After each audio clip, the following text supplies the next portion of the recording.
10 साल बाद विधानसभा चुनाव होने के पहले चरण के लिए मंच सज चुका है। लोकतंत्र के इस महापर्व में आज सुबह 7 बजे से शाम 6 बजे तक 7 जिलों के 24 विधानसभा सीटों पर मतदान होगा और इसके लिए तैयारियां भी पूरी कर ली गई हैं। चुनाव के पहले चरण में कहां है बड़ी फाइट, दिखाते हैं इस रिपोर्ट में।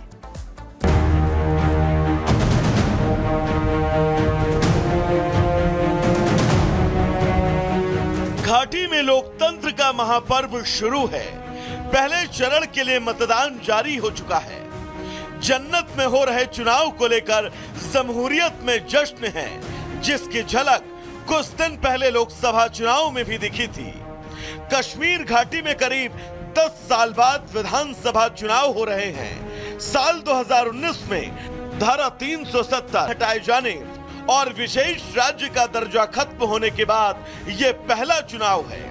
7 जिलों की 24 सीटों पर सियासतदानों की किस्मत का फैसला होगा, जिसे लेकर तैयारी भी पूरी है। 90 विधानसभा सीटों पर मतदान होने हैं। 3 चरणों में विधानसभा चुनाव होने हैं। फेज 1 की 24 सीटों पर लड़ाई जारी है।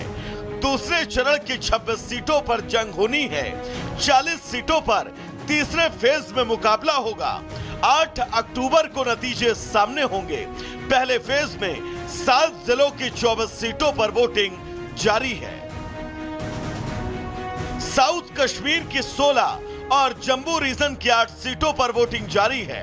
सबसे ज्यादा 7 सीटें अनंतनाग और सबसे कम 2-2 सीटें शोपियां और रामबन जिले की हैं।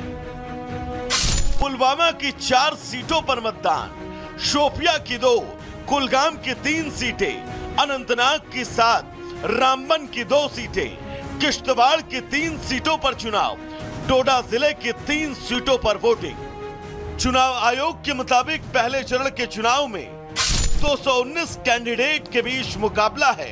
इनमें 9 महिलाएं शामिल हैं। 92 निर्दलीय उम्मीदवार हैं। 110 कैंडिडेट्स करोड़पति हैं, जबकि 36 पर क्रिमिनल केस है।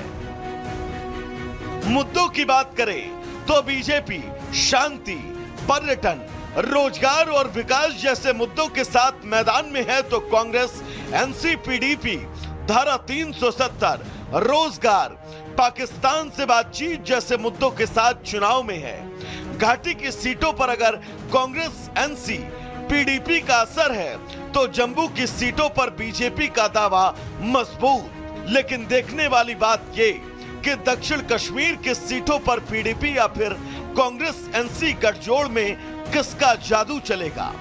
Bureau report, Republic Bharat.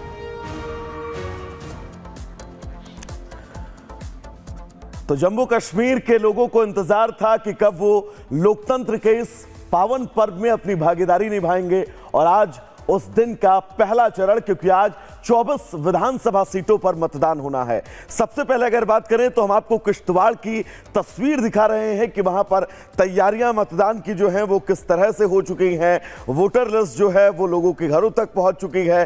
Kishtwar और अनंतनाग की ये 2 तस्वीरें, इन 2 तस्वीरों से आप वोटिंग से पहले की तैयारी जो है वो समझ सकते हैं। यानी कि घाटी के वोटर जो हैं वो तैयार हैं अपने मत का इस्तेमाल करने के लिए। बूथ पूरी सुरक्षा के साथ तैयार हैं। रिपब्लिक भारत भी घाटी के उन तमाम मतदाताओं से अपील करता है कि अपने भाग्य को बदलने के लिए अपने घर से निकलें और आज अपने मत का इस्तेमाल जरूर करें। घाटी में मतदान तो एक तरफ, लगातार घाटी में मतदान को लेकर जो स्थितियां, जो चुनौतियां थी, उन चुनौतियों को खत्म करते हुए अब घाटी में मतदान का पहला दिन। तो चलिए अब खबरों में आगे बढ़ते हुए बात करते हैं कोलकाता केस के बारे में, क्योंकि लगातार डॉक्टर्स की हड़ताल जारी है और इस बीच डॉक्टर्स ने फिर से बातचीत की मांग रखी है। नए सिरे से राज्य सरकार के सामने नया प्रस्ताव रखा है कि बातचीत नए सिरे से होनी चाहिए। तो कोलकाता में जहां एक तरफ डॉक्टर्स लगातार प्रदर्शन कर रहे हैं, तो दूसरी तरफ अब डॉक्टर्स ने राज्य सरकार के सामने प्रस्ताव रखा है। असहमति पर दोबारा बातचीत की मांग रखी है और नए सिरे से बातचीत चाहते हैं ये डॉक्टर्स। नाराजगी लगातार देखी जा रही है।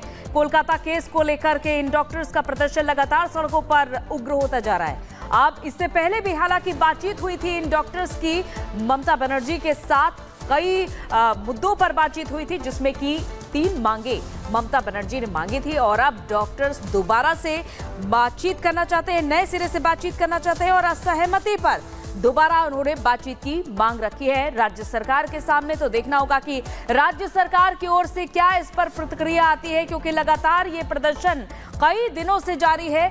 जब से कोलकाता केस सामने आया तब से डॉक्टर्स का आक्रोश भी देखा जा रहा है। तो चलिए अब बात हरियाणा के आने वाले विधानसभा चुनाव की करेंगे और इस चुनाव में आम आदमी पार्टी ने आतिशी सिंह को जो है वो मुख्यमंत्री दिल्ली का बना दिया है। तो अब ऐसे में क्या आतिशी जो है वो हरियाणा के चुनाव में कोई बड़ा फेरबदल कर पाएंगी या फिर वो सिर्फ और सिर्फ महज स्टाम्प मुख्यमंत्री बनकर रह जाएंगी या फिर मुख्यमंत्री के तौर पर वो अपनी शक्तियों का भी इस्तेमाल कर पाएंगी। अब सियासत के तमाम मैदानों में ये बातें उठने लगी हैं। रिपोर्ट आपको दिखाते हैं।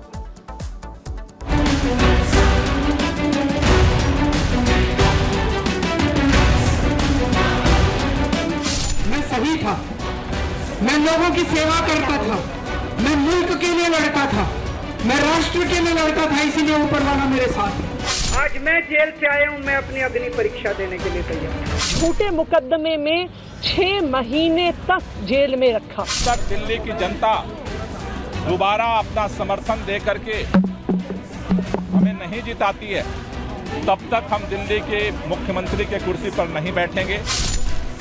दिल्ली के पूर्व सीएम अरविंद केजरीवाल की तिहाड़ से रिहाई से लेकर इस्तीफे के बीच में ये बयान बता रहे हैं कि अरविंद केजरीवाल ने जेल से छूटने के बाद सोच समझकर ये मास्टर स्ट्रोक चला। केजरीवाल, आतिशी सिंह और गोपाल राय के ये बयान बता रहे हैं कि अरविंद केजरीवाल अपनी खोई हुई कट्टर ईमानदार वाली छवि को रीगेन करना चाहते हैं। लोकसभा चुनाव में कांग्रेस और आम आदमी पार्टी का गठबंधन हुआ। पैरोल पर बाहर आकर केजरीवाल ने खुद चुनाव प्रचार की कमान संभाली। बावजूद इसके दिल्ली लोकसभा की 7 सीटों पर बीजेपी ने कब्जा किया। ऐसे में अरविंद केजरीवाल का इस्तीफा और महिला को मुख्यमंत्री बनाना सियासी प्रयोग के साथ साथ पार्टी को पॉलिटिकल पैरालिसिस से निकालने की एक कोशिश भी है। दिल्ली में महिला वोटरों की तादाद करीब 58.29% है। ऐसे में अगर आतिशी इस वोट बैंक को रिझाने में कामयाब रही तो बैकफुट पर जा चुकी आम आदमी पार्टी एक बार फिर से सत्ता की सीढ़ियां चढ़ जाएगी। फिलहाल पूर्व सीएम अरविंद केजरीवाल ने अपने पद से इस्तीफा दे दिया है और भावी मुख्यमंत्री आतिशी सिंह ने सरकार बनाने का दावा पेश कर दिया है। आतिशी के नाम की घोषणा होने के बाद वो मीडिया से मुखातिब हुई और केजरीवाल का आभार जताते हुए उन्हें ही दिल्ली का असली सीएम बता डाला। आतिशी के इस बयान को बीजेपी ने हाथों हाथ लपक लिया और उसे दिल्ली के